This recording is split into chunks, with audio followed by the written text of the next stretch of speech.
ኣብ ኤርትራ ብሚኒስትሪ ምክልኻል እትምወል ክለብ ደንደን ደቂ ኣንስትዮ ኣብቲ ካብ 4 ክሳብ 16 መስከረም ኣብ ኬንያ ዝካየድ ዞባዊ መጻረዪ ኩዕሶ እግሪ ሻምፒየንስ ሊግ ደቂ ኣንስትዮ ኣፍሪቃ ክትሳተፍ ምዃና ተገሊጹ። ኤርትራ ብደረጃ ደቂ ኣንስትዮ ይኹን ደቂ ተባዕትዮ ኣብ ከምዚ ዓይነት ፀወታ ክትሳተፍ እዚ ንመጀመርታ እዋን እዩ። ዳይሬክተር ሴካፋ ኣውካ ጌቾ ጋንታ ደንደን ኣብቲ ውድድር ክትሳተፍ ቀጠልያ መብራህቲ ከም ዝተወልዓላ ብምሕባር ካብ ኤርትራ ኣብዚ ውድድር ንመጀመርታ ግዜ እትሳተፍ ጋንታ ምህላዋ ሓጎስ ይስምዓና ኢሉ። ኣብዚ ዞባዊ መጻረዪ ውድድር 9 ጋንታታት ደቂ ኣንስትዮ እየን ክሳተፋ። ተሳተፍቲ ክለባት ክለብ ቡና ካብ ኢትዮጵያ፣ ፖሊስ ቡለት ካብ ኬንያ፣ ካምፓላ ኩንስ ካብ ኡጋንዳ፣ ቶፕ ገርልስ አካዳሚ ካብ ቡሩንዲ፣ ራያን ስፖርት ካብ ሩዋንዳ፣ የይ ጃይንት ስታርስ ካብ ደቡብ ሱዳን፣ ጄኬቲ ኩንስ ካብ ታንዛኒያ፣ ጄኪዩ ካብ ዛንዚባር ከምኡ ድማ ደንደን ካብ ኤርትራ እየን። ኣብዚ ሓለፈ እዋን ኢትዮጵያዊት ክለብ ቡና ነዚ ውድድር ተዓዊታትሉ ዝነበረት ሕጂ ድማ ናብዚ ውድድር ክብራ ንምዕቃብ እያ ክትኣቱ።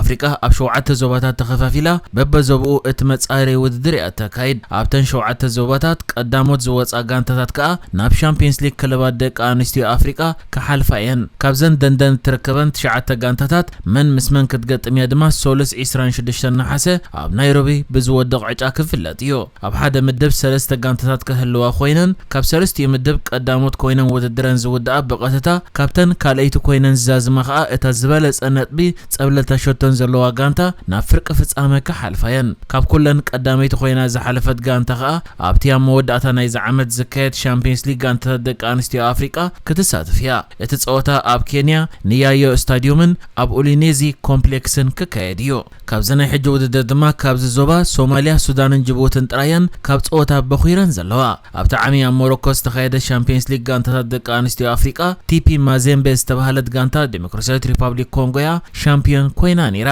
እታ ጋንታ ነታ ኣብ 2023 ቻምፒዮን ኮይና ዝነበረት ሞሮካዊት ጋንታ ኤስፋስር ረቲዓያ ንመጀመርታ ግዜ ነታ ዋንጫ ክትዕወተላ ክኢላ ዝነበረት ጋንታ ደቂ ኣንስትዮ ቲፒ ማዜምቤ ዓሚ ሻምፒዮን ድሕሪ ምዃና $600,000 ክትሽለም በቂዓ ነይራ። ኤርትራ ብደረጃ ክለብ ደቂ ኣንስትዮ ኣብ ከምዚ ዓይነት ውድድር ክትሳተፍ እዚ ናይ መጀመርታ እዩ። ሃገራዊት ጋንታ ኤርትራ ኣብ ዝሓለፈ ዓመታት ካብ ዝኾነ ኣህጉራዊ ፀወታታት ተገሊላ እያ ፀኒሓ።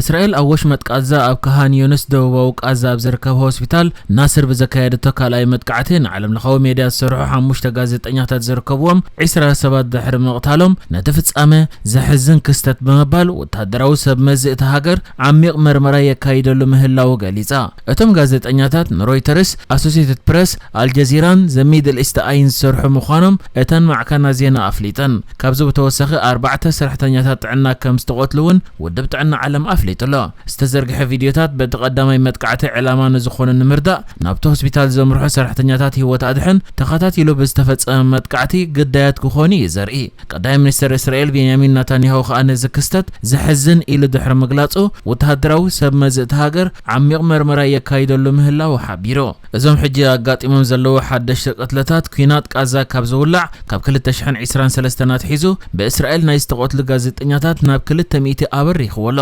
መሰረት እቲ ናጽነት ፕረስ ክሕሎ ዝቃለስ ኮሚቴ ድሕነት ጋዜጠኛታት ወይ ሲፒጄ እቲ ኣብ ቃዛ ዘሎ ኩናት ኣብ ታሪኽ ካብ ዝተሰነዱ ግጭታት ዝያዳ ንጋዜጠኛታት ኣዝዩ ቀዛፊ ዝኾነ ግጭት ክብል ገሊጽዎሎ። ዝሓለፈ 2 ዓመታት ብዙሓት ጋዜጠኛታት ኣብ ቃዛ ሂወቶም ከም ዝሰኣኑ ዝሓበረ እዚ ትካል እዚ ድማ ብደረጃ ዓለም ኣብ ዝሓለፉ 3 ዓመታት ካብ ዝተቆትሉ ጋዜጠኛታት ዘየደ ከም ዝኾነ ኣፍሊጡ።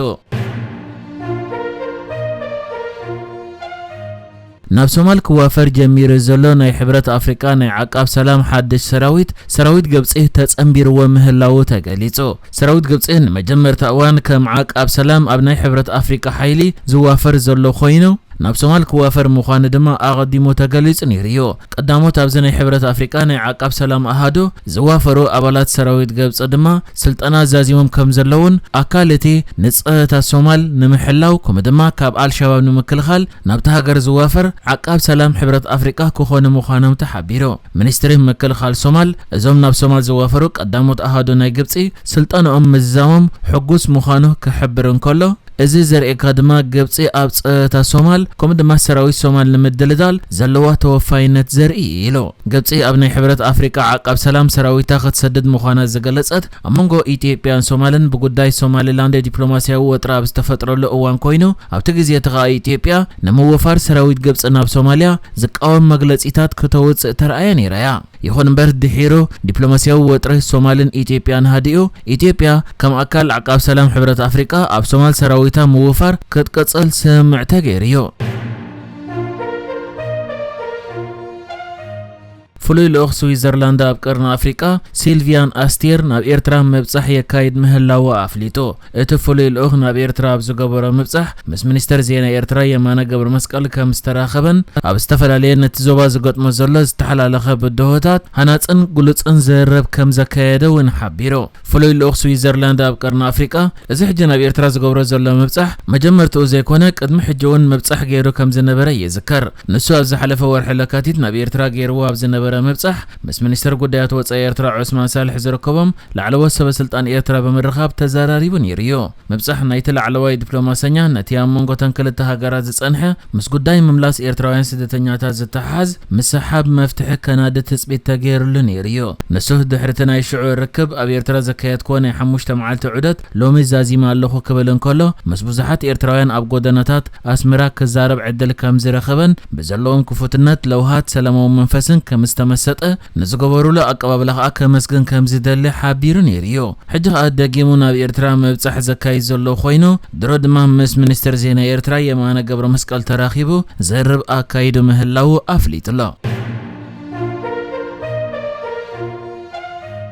ኣብ ሃገር ነርዌይ ሓደ ወዲ 18 ዓመት ዜጋ እቲ ሃገር ካብ ጽልኢ ወጻተኛታትን ስደተኛታትን በዝበጋስ ንሓንቲ ጓል 34 ዓመት ተወላዲ ኢትዮጵያ ግን ከኣ ነርዌጃዊ ዜግነት ዘለዋ ታሚማ ኔብራስ ጆሃር ዝተባሃለት ዜጋ በበሊሕ ነገር ወጊኡ ከም ዘቀተላታ ገሊጹ እቲ ካብ ፖለቲካዊ ጽልእን ጥሩፍነትን ወጻተኛታት ዘለዎ ጽልእን ዝተበገሰ ተግባሩ ድማ ከም ግብረ ሽበራዊ ተግባር ተሓሲቡ እቲ ወዲ 18 ዓመት ቅትለት ናይታ ኢትዮጵያዊት ዝርከቦ ናይ ግብረ ሽበራ ክስታት ቀሪቦልላ እዚ ወዲ 18 ዓመት ነርዌጃዊ ዝፈጺምዎ ዘሎ ገበን ካብ ጽልእ ዝተበገሰ ኮይኑ ኣብቲ ንሳት ተሰርሓሎ በመኻዲ ድማ ኣብ ልዕሊኣ በበሊሕ ነገር መጥቃዕቲ ፈጺሙ ህይወታ ኣስኢንዋ ዘሎ ኣብ ነርዌይ ዝርከብ ጨንፈር ኣምነስቲ ኢንተርናሽናል ነተፈጻመ ክኾንነን ከሎ መንግስቲ ፍትሒ ንኸረጋግጽ ኩሉ ዝከኣሎ ክገብር ድማ ጻውዒት ኣቕሪቡ ይዝርከብ ስድራ ቤት ከዓ እቲ ተግባር ካብ ዓሌትነትን ጽልእን ዝተበገሰ ምዃኑ ብምግላጽ ነዚ ንምክልኻል ከዓ ሓቢርካ ክስራሕ ኣለዎ በመባልውን